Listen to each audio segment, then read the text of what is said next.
Okay, hi, I'm Dennis Fulgoni, literacy coach at John Marshall High School, and I'm here with Kirk Lemieux, resource teacher, and Kristen Zalagi, English teacher, and we're going to be talking to them a little bit about the writing workshop that they conduct in their classroom. So welcome. Hi. Can you tell us a little bit about the genesis of the writing workshop and how long you guys have been collaborating on this process? I think that I personally began to think about writing workshop because of my frustration with teaching writing in general ed classroom. I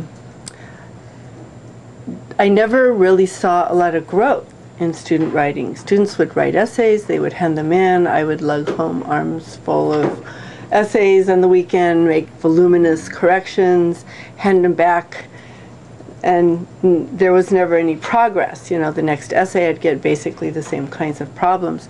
And I was looking for a way to be able to have one-on-one conferences with students, because I knew from doing AP classes while we're off track that doing one-on-one conferences really made a big difference in how students did. And so I wanted to find a way to be able to do that in the classroom. But you know as well as I do that if you're in a classroom and trying to have conferences with students, the minute you bend down to talk to a student over here, everybody else is off task, and it can be very, very frustrating keeping everybody moving forward. So because there were two of us, all of a sudden it sort of became possible to begin to think about doing this where one person was helping keep the kids on track and the other person was having conferences. But then later on, I was able to develop that into having only a single teacher in the classroom too. Yeah, and we've been working together. This is our third year collaborating together, so we have about a week left in this year. And we developed this after the first year, and I had experienced some of the similar difficulties with writing, but as a resource teacher, I was also really interested in how we could increase our individualization of the process of writing, and this has really helped do that. So we developed a lot of the graphics with that in mind. How can we use these graphics? How can we develop a lot of graphics that would address individual student needs? And in the prompts, like having a number of prompts that students could choose from. So we had created some prompts that were at an advanced level, some prompts that were at a less advanced level, so that the students, we could give them scaffolding or differentiated instruction as needed, especially on the organizational piece of the essay, because that's one of the main problems that I see with the resource kids. Is they just get stuck there at the organizational piece. So. And the first year that Kurt and I worked together, actually we were not doing the writing workshop in our shared classes, and I was doing it I had 2 honors classes that year, and I was just doing it with them. And then realized that that we wanted to try it with regular kids too. But you know, all of the traditional problems of trying to have one-on-one writing conferences in a regular classroom, unlike an honors classroom where you could kind of trust kids to stay focused and on task, seemed daunting. So this has helped. This has really changed that. Yeah, and I think what happened too is when we started working together, general ed teacher, the resource teacher, I think things really became expansive. Like we really started to take the program somewhere, whereas when you were doing it in just your honors class, you know, it wasn't yet that quite as expansive. Oh, it wasn't developed at all, really. By the end of that first year, we were getting essays from kids who I'd never seen a sentence from. You know, and they were feeling really good about their writing. So one of the things I was particularly impressed about, and I'm sure a lot of people who are watching the video will want to know about, is how self-directed the classroom is, in fact. And I think you've been very successful, both of you, in getting the students to stay on task even when you are having a conference, regardless of whether or not someone else is conferencing with that student. Can you talk a little bit about how you made that come about and how long that process took to sort of get in place so that the students really were working individually, even when somebody wasn't looking over their shoulder? It's taken a long time to get that way, and in the second class that you saw, the general ed, special ed collaborative, we actually have a special ed aide also who that's a big class. There are 39 students in it. So she takes out a handful of students every day, and she is taking out the students that maybe need the most attention right now. The idea that there are two of us there means that one can be monitoring for the behavior and monitoring whether students are staying on task, and the other doesn't have to pay any attention to that, can just focus on conferences. And we've gotten a little bit relaxed with that, because at this point we do have students who will stay for the most part on task. So the one who's monitoring the work habits really can be sort of talking to students at the same time without everything falling apart. Yeah. But early on that wouldn't have been the case. Yeah. One of us had to be there like the police officer with our clipboard and our checklist, and part of the student's grade is a work habits grade. So if the essay were worth 50 points, 10 or 15 of those points would be based on their work habits, and the rest would be on completing the essay. And just by I don't know, there's some magical thing about a clipboard in your hand in a classroom. You know, even if you're just like drawing pictures or writing love letters to your husband or whatever, kids think you're writing stuff about them, right? So, you know, like going around and just consistently pushing kids back onto their task. And I think we just wore them down. Yeah. I don't know, they're exhausted, and so they can't talk. So they know you're watching, and then the process becomes sort of internalized. Yes, and this is actually the last day of writing workshops. So one of the things you do see are more kids are sort of lost and off task early on in the semester. At this point, they all know what they're supposed to be doing, and they're rushing to finish. So that increases. You do see those kind of changes over the semester in focus. And what we're increasingly seeing as well is that we have had students who have had this process, either with Ms. Salati or with both of us before. So there's a handful of students in any class who already know what's happening, so they serve as good models for the student. There are a couple of students that were in one or the other of those classes today for whom this is the 5th semester of writing workshop. And others who've had it for 4 or 3 or 2 semesters. And I don't know, we have a few kids for whom this is the first semester. Larry, some other. And Carlos. Yeah, and for some whom other this kids. is the first semester. And you can tell that it's their first semester, you know. But then they kind of ask the other students, hey, what am I supposed to do here? And in addition to asking us, so the students direct them. So unyielding attention of one adult, and it seems to me that you could do that with a mentor or a tutor. You could do that with a good student service worker. Could also be the one that's watching for participation points while a teacher is doing conferences, although we haven't actually tested that hypothesis. What we found, I mean, we've tested it a little bit, and what we found is that I think if you do that, you have to provide kind of specific training to that person, or there has to be a specific purpose, and even quite a bit of modeling, I think, at the beginning of how it's done and all of that. Specifically, like addressing behavior right away. I find, they may be comfortable writing notes about the student, but they may not be comfortable, addressing behavior directly. So it's a constant purpose of just like sort of like smoothing everything down constantly, until it's really silent. And students do rebel against that. But I'm helping my friend, or I'm asking a question, and it seems kind of artificial because you can't. I say to students, if we were 4 or 5 or 6 of us in a room, we could have a more of a conversation while we're working. But with 30 people in a room, you can't. We need the silence because otherwise people are distracted by the noise. And if you're having even a very quiet conversation here, it ripples out, across the classroom. And for everybody to have a chance to really focus, we all have to be silent. So on some level, that's pretty artificial. But on the other, on the other hand, it's the only way we can really do it in a classroom full of people. I reinforce that all the time, especially as a resource teacher. I say to the kids, if I notice that they come in and they're really noisy, I remind them that in order to read and in order to write for anybody, we need a environment that's free of distraction.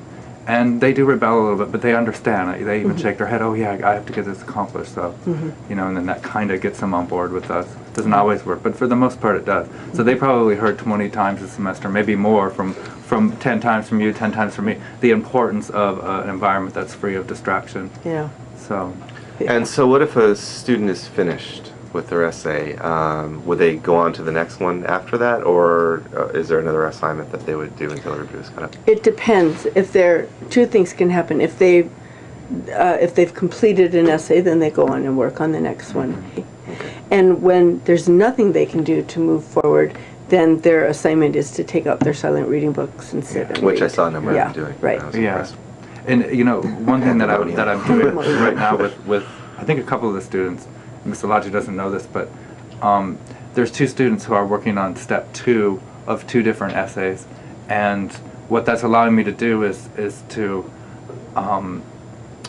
really focus on the organizational component of writing an essay, and they're seeing it not only for 1 essay but 2 essays. They're seeing how they're similar, how the idea of the process of organizing an essay is like this. So I'm purposely having them do that with 2 essays because I felt like that's what they needed. So we're constantly able to kind of individualize, you know, and reinforce what we need to reinforce. And so yeah, we're not stuck on, you know, everyone's doing essay number 1 and by this date you stop, and then we go on to essay number 2 and everybody starts it at the same time. So. There are due dates that are tied to grading periods. You know, so we'll say to a student, you know, on the 8-week grade, essay number 1 is going to be part of your 8-week grade. And then maybe they're already working on essay number 2, or they're not done with essay number 1 by the 8-week grade. They just keep on working at it. And, you know, whenever they finish, they finish. But we give them a timeline. Right. We say, here's how many days in class it should take you to do this essay, and here's where you should be today. You know, this is the 3rd day. You should be on step 3 or 4 of the first essay, and if you're not, you're behind. So you need to come after school, you need to do some homework, you need to get some help to get caught up. So within the structure, You know, they are sort of working at their own pace, but they do have these specific deadlines that they need to keep in mind as they roll along. Yeah. Okay. Yeah. Great. Now we just saw a snapshot today of what's going on with this entire process, and it's a great snapshot, but can you fill us in on globally what we're not seeing on tape, like the different processes involved? Right. So we have a theme for the year. Our theme this year happens to have been race relations in the U.S.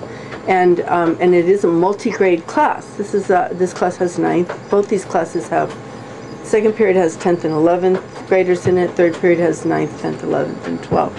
So we wrote 13 different expository writing prompts, all having to do with different aspects of race relations in the U.S., like affirmative action programs, hate language, Achievement gap. the achievement gap, racial profiling. Yeah. Different legal aspects of race relations. So we wrote all these prompts, and the kids choose the prompt that they want, and then they begin to go through 6 different steps. So the first step is organizing or gathering information, and we have the laptop computers in class. They can go online and do research, and then when they finish that gathering their information, they have to see one of us. We look at what they have, we decide whether they have enough to move forward, and we sign them off. Okay, you can go to step 2 now. Step 2 is organizing your information. We have different forms they can use. They're all basically outline forms, and then they organize their essay in an outline form.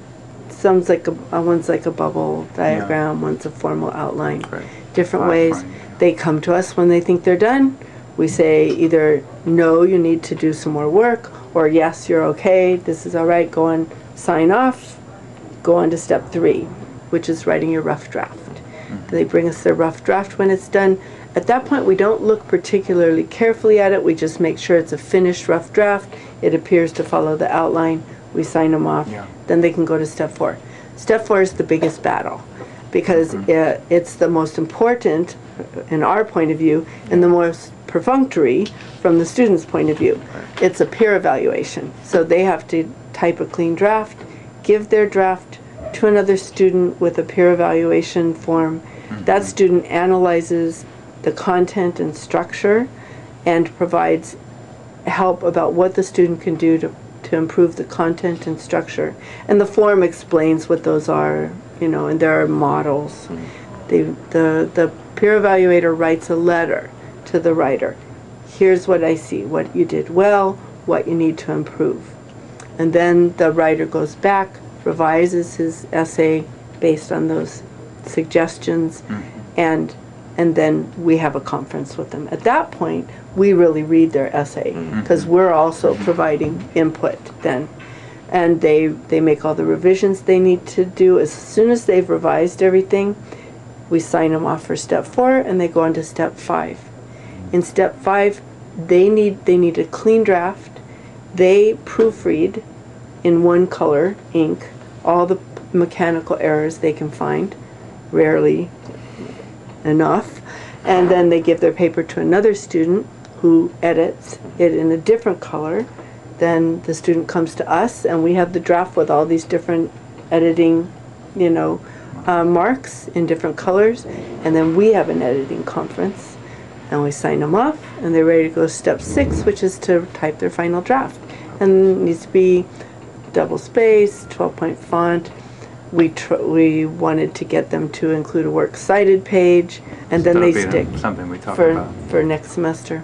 Stick the whole thing in the folder with their checklist with all their signatures on the front, and hand it in. So you're throughout the process, you're continually looking at it, and you're seeing if there's growth. Yeah, Yeah. and Okay. kids just think, well, all I have to do is get through the steps, but they don't realize they keep getting held back at a certain step until they till they do a certain, you know, quality of work. Yeah. Okay. And the other thing that you didn't see, because it happens, you know, in the library, is Miss Zalaji mentioned that we have a paraprofessional that will sometimes take a group of students, and that piece is critical, because we don't have the paraprofessional take the same group of students each time. We will identify maybe 2, 3, or 4 students who could benefit from a lengthy individualized conference, and then they will go with her that day. And so maybe at the beginning of the class, you saw kids saying, you know, can I go with Mr. Ortiz? Can I go with Mr. Ortiz? Can I go with Mr. Ortiz? And we kind of base that on, you know, who is at which step and what type of supports they might need. And we've worked with her to kind of target her supports within the library. And that's been working very, very well for the kids. So that's something that you know, you didn't see on the camera, but I kind of wanted to clarify how that worked and how beneficial that is. We don't have that 6th period, and it makes a difference, because, you know, a kid who's really, really struggling and may need 20-minute conference, they sometimes fall behind, even with both of us in the classroom. You know, the Gear Up tutors are really great too, because any kind of peer support or Gear Up tutor that we have, we can start to address that level of need better. Because as I was watching this, I thought, well, what do you do when you have a kid who's really not at the level you want them to be at? Right. And they could get stuck within a particular part of the process. But what you're saying is it's individualized. And you're saying, is there some kind of incremental growth with this student? And if there is, then they're ready to go on, because they're going to continue to do this process with all these other topics anyway. So. And at some point, you just kind of have to let a kid go forward, because otherwise his frustration level is such that I think it's just counterproductive. So, and then you just try to move forward on the next essay a little bit. And I think by now that this is our 2nd year of doing this, and really this year, like, we've concentrated on this quite a lot. We have a good balance between, like, we know kind of intuitively now when to halt a student and really make them, you know, develop in that area, when to move them on, because other things are more important. You know, so and because we don't have kids pulling their hair out and yelling at us, and really, you know, if we don't have them frustrated to that level, I think we intuitively know, you know, okay, this is their frustration level, and then keep them there for a moment and then move them on. Right. And that's been beneficial. I think I did make and that one took girl a long cry time this too. semester. It took us a long time, I think, to get to that point. Yeah. We wanted to Really get that not. on camera, by the way, pulling Right, hair out. pulling Oh, yeah. During We my- don't have them do that quite My yet. period 2 class, I did really run into one very frustrated student Yeah. about a week ago, and she was just mad at me because Yeah.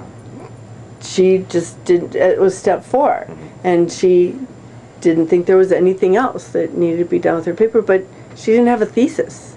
So that was kind of a big problem. This is an honors student, well so about I that. think she could bear a little bit of frustration, so, but she was pretty mad.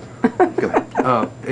You know, when you put the microphone on the table today, Mhm. and I was working with a student in class, and what you didn't catch on camera was the end of that process, but I think it's interesting because I was struggling to understand the organization of her essay, and she was talking to me about her ideas, and she really wanted, she had paragraph 2 and body paragraph 2 and body paragraph 3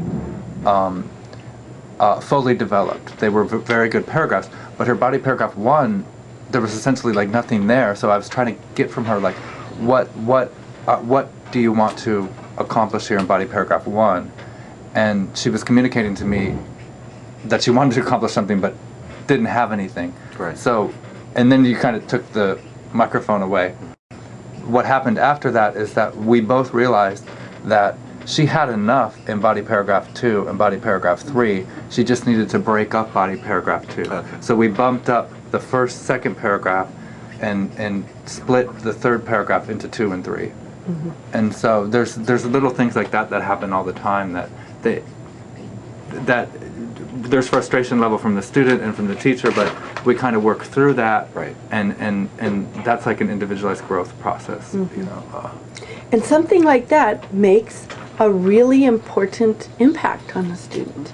You know, I mean, just that moment, you Right. know, to see, oh, here's the problem, here's how we can, oh, here's a solution. Seeing it